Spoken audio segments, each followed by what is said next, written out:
കോൺഗ്രസിന്റെയും ബിജെപിയുടെയും മുഖ്യ എതിരാളിയായ ഇടതുപക്ഷത്തെ പരാജയപ്പെടുത്താനാണ് ഡീൽ കഥകൾ സൃഷ്ടിക്കുന്നതെന്ന് സിപിഐ സംസ്ഥാന സെക്രട്ടറി ബിനോയ് വിശ്വം പറഞ്ഞു.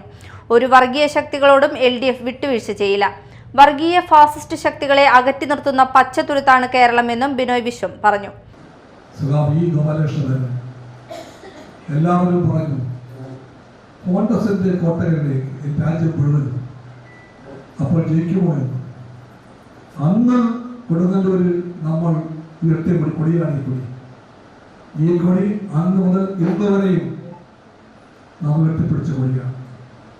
ഈ കൊടിക്ക് നമ്മുടെ എല്ലാ ജീവന പ്രാധാന്യമുണ്ട്.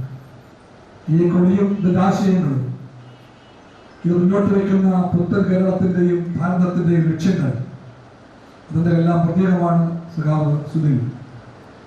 ആ സഖാവ് 10 കൊല്ലക്കാലം ഇവിടെ MLA ആയി. ഞാൻ അജട്ടൻ്റെ പാരമ്പര്യമൊന്നും പറയുന്നില്ല.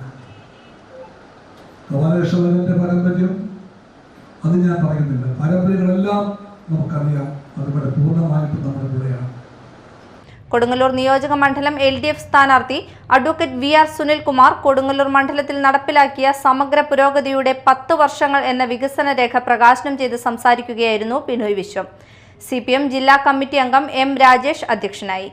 LDF നേതാക്കളായ PK Chandrasekharan, KG Sivanandan, PK Davis, CC Vipin Chandran, KV Vasanthakumar, KM Mustaq Ali, TK Santhosh, Venu Vennara, MR Appukuttan, PP Subhash, Raheem Pallath, Honey Peethambaran, TP Arunkumar എന്നിവർ സംസാരിച്ചു.